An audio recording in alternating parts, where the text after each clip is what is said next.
Mercredi 24 janvier 2024, les Américains ne comprennent toujours pas comment Benoît Saint-Denis peut être favori face à Dustin Poirier. Kamaru Usman n'a pas fait une croix sur la ceinture et verrons-nous un jour Sean O'Malley contre Cody Garbrandt. Et bien sûr, toutes les actualités majeures du jour, c'est le moment MMA, soyez tous les bienvenus.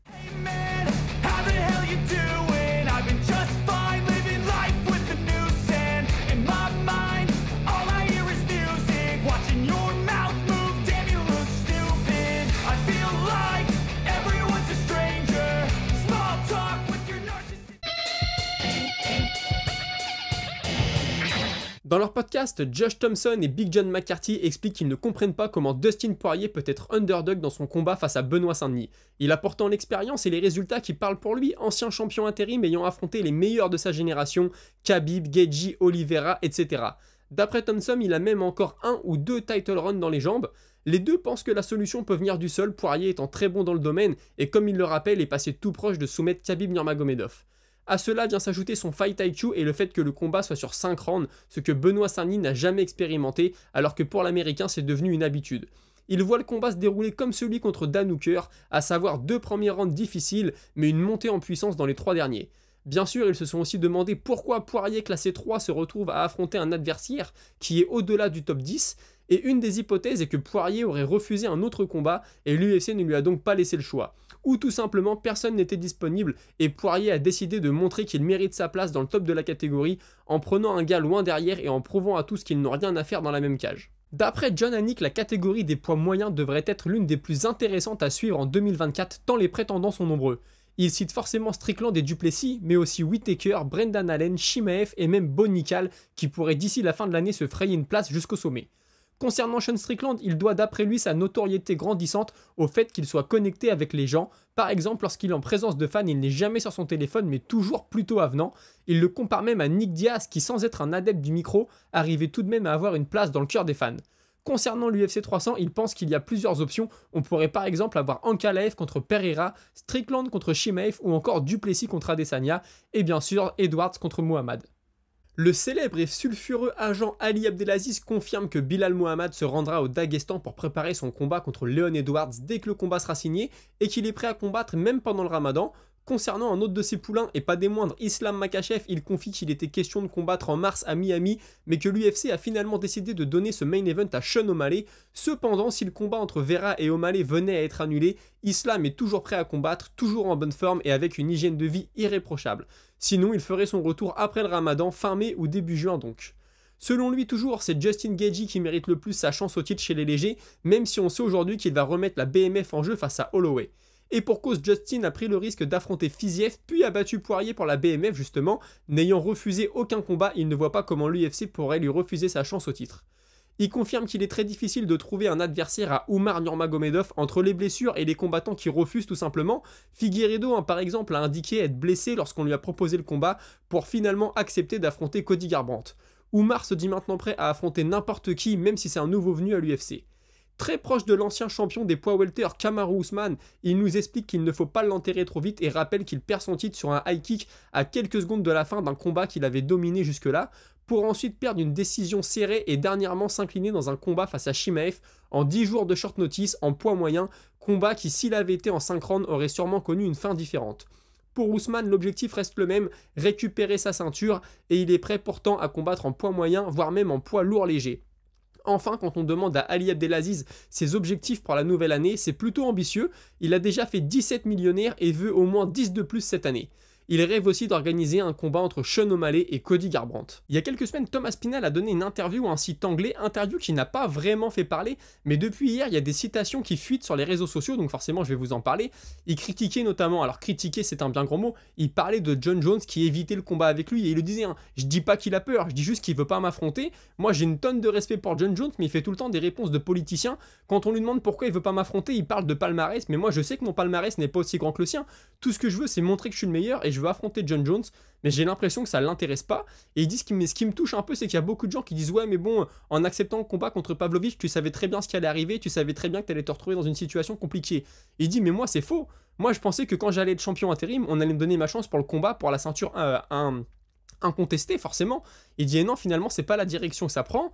Il dit alors en plus ce qui est assez dommage, c'est que j'ai même reçu des menaces de mort sur les réseaux depuis que je demande à affronter John Jones. Je trouve ça un peu dommage parce que je demande juste à affronter un gars, je veux juste un combat de MMA. J'ai beaucoup de respect pour lui, ça n'a rien de personnel et je reçois des menaces de mort, ce qui le touche un peu, hein. Il dit aussi qu'il a cru pendant un moment qu'il allait combattre à l'UFC 300. Il dit ouais, j'ai cru qu'on allait me faire un truc de freak show, peut-être un combat contre Brock Lesnar, mais l'UFC ne prend pas cette direction. Il dit ensuite on m'a parlé de Alex Pereira. Moi ça m'intéressait, pourquoi pas, de toute façon je veux combattre, je veux être actif, je m'entraîne 2 fois par jour depuis mon dernier combat, donc là je suis prêt à y aller, si on m'appelle aujourd'hui pour l'UFC 300 c'est ok pour moi. Et finalement l'UFC a dit que c'était mort pour Alex Pereira. Il dit du coup là je sais pas trop ce que ça va donner, moi je veux être actif, et il dit je pense que mon prochain combat, pourquoi pas Curtis Blades en Angleterre. Je rappelle que lors de leur premier combat ça s'était arrêté sur une blessure au premier round d'Aspinal, donc c'est Curtis Blades qui était reparti avec la victoire, mais on n'avait pas vu grand chose, la blessure était arrivée assez vite. Il dit concernant John Jones là je sais que c'est mort. Je me suis fait une raison. Il y a peu de temps, on m'a proposé d'affronter Stipe Miocic, mais pour l'UFC 300, forcément j'ai dit oui, et Stipe Miocic a dit non, en insistant sur le fait que lui, il attendait John Jones. Du coup, situation assez compliquée, et puis là, il clarifie sur les réseaux, hein, Aspinal, il dit oui, moi j'ai du respect pour John Jones, toutes les phrases que vous voyez là sur internet, en gros, c'est un peu sorti de son contexte, et c'est vrai. Maintenant, voilà, je sais que c'est mort. J'attends mon prochain combat, pourquoi pas Curtis Blade, ce serait intelligent. Curtis Blade par contre il va affronter Jailton Almeida, qu'est-ce que ça va donner? Si Jailton Almeida gagne, bah pourquoi pas faire un Aspinal contre Jailton Almeida. Je sais pas du tout, c'est une situation assez compliquée pour Tom Aspinal, j'espère qu'on aura bientôt des nouvelles. Et la grosse nouvelle du jour, c'est Kayla Harrison qui signe à l'UFC. Elle va affronter Holly Holm à l'UFC 300. Alors Kayla Harrison, ancienne championne olympique de judo, 2 fois championne olympique de judo, à Rio et à Londres, je crois. Elle a aussi été 2 fois championne du tournoi du PFL. Et là, elle débarque à l'UFC, elle est à 16 ans en carrière, elle va affronter Holly Holm. Alors on savait pas trop ce que ça allait donner, son avenir, hein. Elle avait laissé planer le doute, le PFL disait que c'était fait, qu'elle avait d'autres combats au contrat. Bon écoutez, finalement elle déboule à l'UFC, bonne opération aussi pour Holly Holm, hein, parce que Holly Holm, depuis qu'elle a battu Ronda Rousey, c'était en 2015 ou 2016, elle est toujours à un combat du titre, elle a des main events, elle est sur des grosses cartes, là, avec sur la carte de l'UFC 300, je suis prêt à parier que si elle bat Kayla Harrison, elle aura sa chance pour le titre. Kayla Harrison, faut noter qu'elle combattait en poids léger et que là ça va être en poids coq, ou non, elle combattait en poids plume, je sais plus, mais en tout cas elle va baisser d'une catégorie, donc écoutez, hâte de voir ce que ça va donner pour elle à l'UFC. Chris Cyborg qui elle aussi, hein, est au PFL puisqu'elle est au Bellator. Maintenant PFL et Bellator c'est la même chose. On parlait d'un combat entre elle justement et Kayla Harrison, donc forcément tout de suite elle a tweeté Dana White, j'aimerais beaucoup ajouter Chris Cyborg contre Nunes 2 à l'UFC 300. C'est vrai que ça ferait un beau combat, hein, surtout que ce serait une revanche. Amanda Nunes l'avait battu par KO. Nunes, justement, il y a quelques jours, à l'occasion de l'UFC 297, elle a dit qu'elle était pourquoi pas prête à revenir, que c'était une combattante, qu'elle aimait la vie de combattante, qu'elle avait toujours ça en elle, qu'elle se sentait en forme, mais qu'elle aimait aussi être à la maison, être un peu feignante. Et voilà, elle dit quand t'es combattant, tu peux pas être feignant. Donc là, je profite un peu de la vie, mais pourquoi pas, j'ai toujours ça en moi. Donc est-ce qu'on verra ce combat? Écoutez, j'en sais rien, mais ça pourrait être 2 grosses pertes pour le PFL, parce que Cyborg contre Harrison, on en parlait beaucoup, et si les deux s'en vont, ça peut faire un trou. Toujours à l'UFC 300, on a Diego Lopez qui devrait affronter Sodiq Youssouf, rien d'officiel, mais ça commence à tourner sur les réseaux. À l'UFC 300, encore, Justin Gaethje contre Max Holloway, vous le savez, vont s'affronter pour la BMF. Justin Gaethje sera favori, logique, à moins 225, et Max Holloway, l'underdog, à plus 185. On a aussi le combat à l'UFC 299 maintenant entre Benoît Saint-Denis et Dustin Poirier. Dustin Poirier qui poste une photo avec le commentaire un gros jour de travail et il est avec Mateusz Gamrot. Et ça c'est intéressant de le noter, j'en avais déjà parlé. Mais Dustin Poirier il a l'occasion de s'entraîner avec l'élite de l'élite chaque jour. Est-ce que ça fera la différence? Je sais pas. Mais c'est quelque chose qui est souvent souligné notamment par les Américains.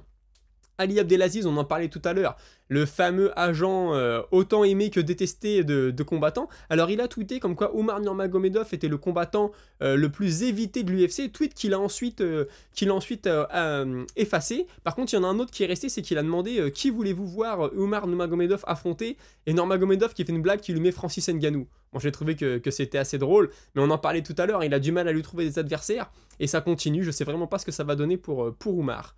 On a Israel Adesanya qui poste cette photo avec le commentaire Here we go again, donc c'est une référence forcément à GTA San Andreas, la première phrase du jeu, donc hein, ça confirme, il est bien prêt à faire son retour à l'UFC. Matt Frevola, la dernière victime de Benoît Saint-Denis qui tweet, il est à la recherche de nouveaux sponsors pour rejoindre sa team en vue de son prochain camp d'entraînement.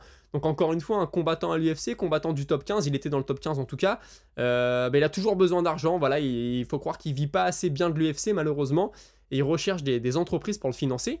On a des combattants qui arrivent au titre très rapidement, hein. On peut citer par exemple Sean O'Malley, mais il y en a pour qui ça prend du temps.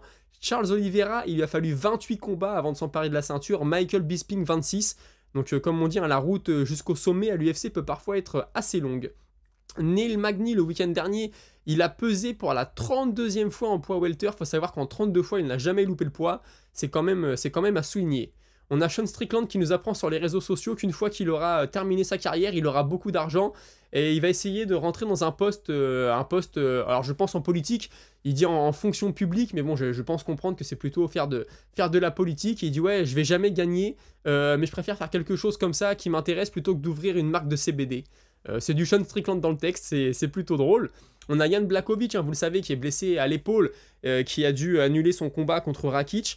Et ben écoutez, il se remet petit à petit, et puis surtout il prend un bain de glace. Alors ça, tous les hivers, je le vois, il met sa petite vidéo, il prend son bain de glace, il fait son trou lui-même, hein. Il va dans la glace avec ses partenaires d'entraînement. J'ai trouvé ça assez drôle et je voulais vous le partager.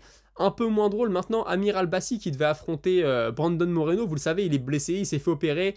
Il semblerait que tout va bien maintenant, il est en route pour la rémission, pour la rééducation en tout cas, et il assure qu'il sera champion un jour. Écoutez, on a fait le tour de l'actualité pour aujourd'hui, je vous propose de passer à la Minute Auditeur. Et Minute Auditeur que je commence avec Marco Potel qui me dit « Pour le coup, j'avoue que perso, je voyais vraiment Strickland gagnant et j'aurais préféré.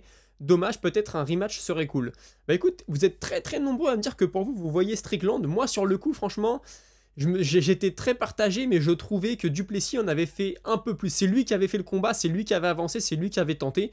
Maintenant, voilà, comme je l'ai dit, c'était un combat très très serré qui pouvait aller d'un côté comme de l'autre. Et pour le rematch, Dana White, en conférence de presse, a dit oui, pourquoi pas, mais pas un rematch immédiat. Mais peut-être que dans le futur, pourquoi pas. Bah, c'est sûr, hein, si Strickland gagne son prochain combat, que Duplessis est encore champion, pourquoi pas refaire la revanche. Ou peut-être d'ici 2-3 ans, je sais pas où en seront les deux, mais oui, peut-être qu'un jour ils se recroiseront, c'est pas totalement impossible. Et puis le deuxième et dernier commentaire, hein, c'est Big Ticket qui me dit bon allez, je me mouille un peu, Dricus Duplessis est un bien plus beau champion que Sean. Ça m'a fait rire parce que c'est vrai que les deux sont assez en opposition, et surtout Duplessis qui va être, je pense, un champion beaucoup plus lisse. Voilà, on va pas avoir peur lorsqu'on lui tend le micro qu'il nous sorte un truc de fou. Écoutez, je vous remercie d'avoir suivi l'émission aujourd'hui. On se retrouve demain à 17 h. N'hésitez pas à liker, à en parler autour de vous, à commenter. Et je vous souhaite une bonne soirée. À demain 17 h. Salut!